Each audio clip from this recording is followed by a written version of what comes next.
Assalamualaikum warahmatullahi wabarakatuh. Halo anak-anak solih dan solihah, apa kabar hari ini? Ibu harap kalian semua sehat selalu dan tetap semangat belajar di rumah. Baik, sebelum kita mulai pembelajaran hari ini, mari kita membaca doa bersama sesuai dengan agama dan kepercayaan masing-masing. Berdoa dimulai.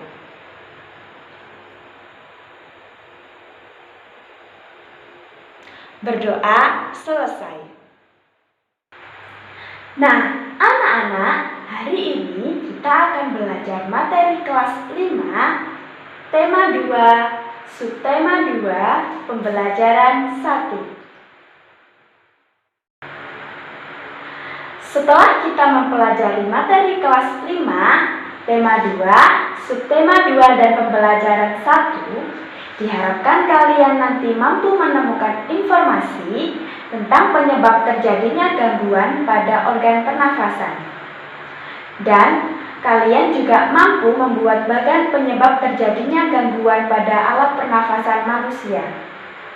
Serta kalian mampu menyebutkan informasi terkait dengan pernyataan apa, siapa, di mana, bagaimana, dan mengapa.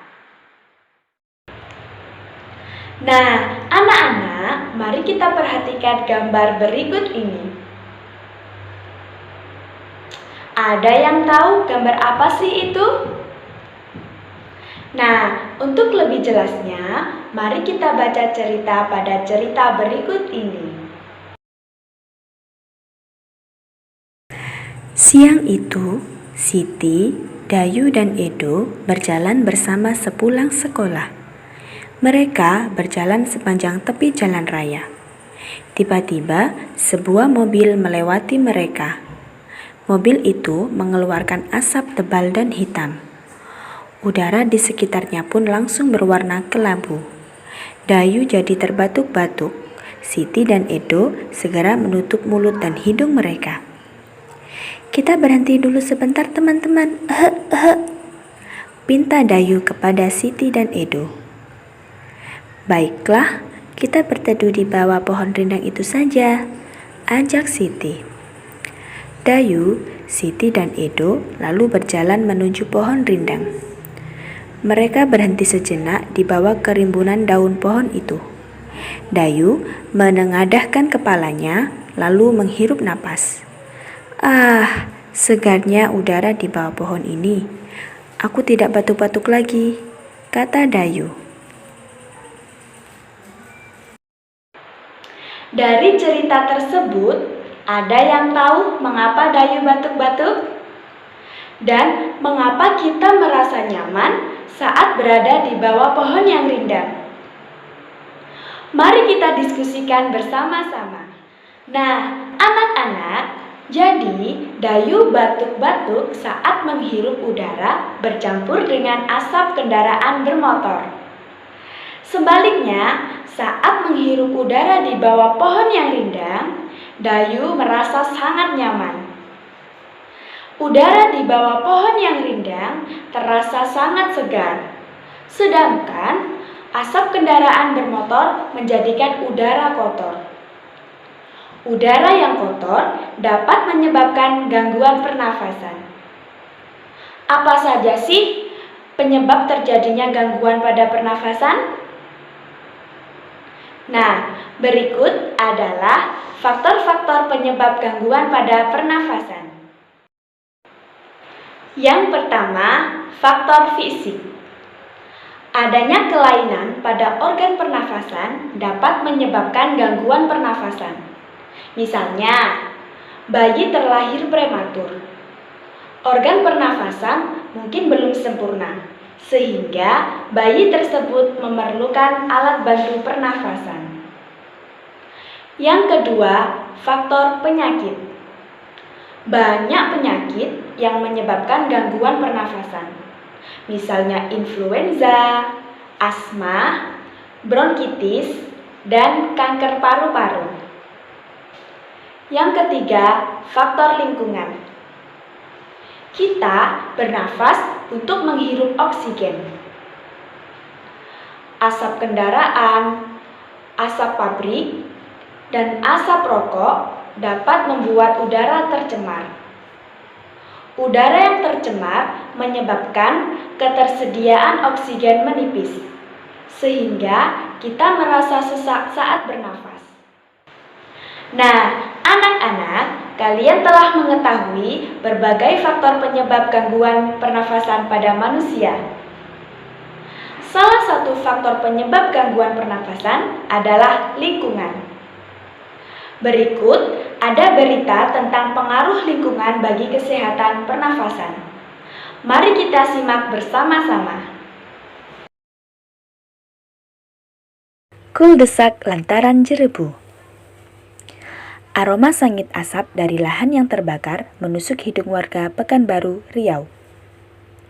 Pada Selasa pekan lalu, seantero kota diselimuti kabut.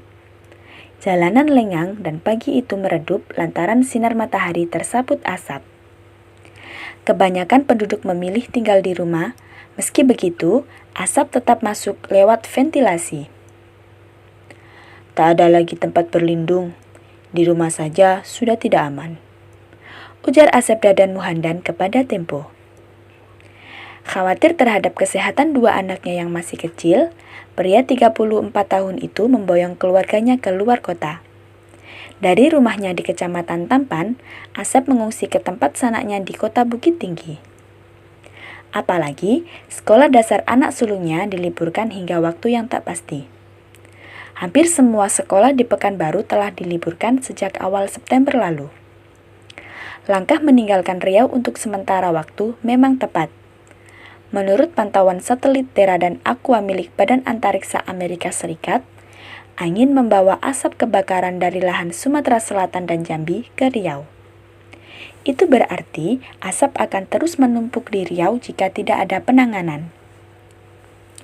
Asap pembakaran jelas berbahaya karena mengandung partikel kimia yang tak cocok bagi tubuh manusia. Ada partikel kasat mata dan partikel tak kasat mata. Partikel kasat mata berupa debu, partikel tak kasat mata berupa sulfur dioksida, karbon monoksida, nitrogen dioksida, dan ozon. Jika seluruh partikel melebihi 350 part per million, akan timbul penyakit. Indeks pencemaran udara di Riau mencapai level 710 part per million. Ini berarti petaka.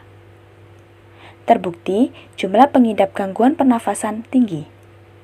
Dinas Kesehatan mencatat ada 26.000 pengidap infeksi saluran pernafasan akut, 3.000 lebih penderita iritasi mata dan kulit, 1.200 penderita asma, serta 500 pengidap pneumonia. Nah, dari bacaan kuldeta lantang jerebu di atas, buatlah pertanyaan dengan kata tanya apa, siapa, di mana, bagaimana, dan mengapa. Kemudian, tuliskan jawaban dari pertanyaan-pertanyaan tersebut. Nah, setelah kita membaca teks berita dan membuat pertanyaan dan jawabannya, coba kita renungkan. Menurut kalian, tempat mana kamu akan merasakan udara yang lebih segar? Kota penuh pabrik dan kendaraan bermotor, atau desa yang banyak pepohonan yang besar dan tanaman? Iya, betul. Ketika kita berada di desa, kita akan merasa lebih nyaman dan segar. Pepohonan yang besar dan tanaman banyak menghasilkan oksigen. Baik anak-anak, cukup sekian pembelajaran pada hari ini. Kesimpulannya, pohon yang rindang dan besar menghasilkan oksigen, sehingga kita dapat bernafas dengan nyaman dan segar. Sebaliknya, asap kendaraan bermotor menjadikan udara kotor dan tercemar, yang menyebabkan ketersediaan oksigen menipis, sehingga kita merasa sesak saat bernafas. Nah, dari penjelasan Ibu, apakah masih ada yang ingin ditanyakan? Baik, karena sudah tidak ada lagi yang ingin ditanyakan, kita akhiri pembelajaran pada hari ini dengan membaca doa sesuai agama dan kepercayaan masing-masing. Berdoa dimulai. Berdoa selesai. Baik anak-anak, cukup sekian pembelajaran hari ini. Terima kasih atas perhatiannya dan semoga bermanfaat. Assalamualaikum warahmatullahi wabarakatuh.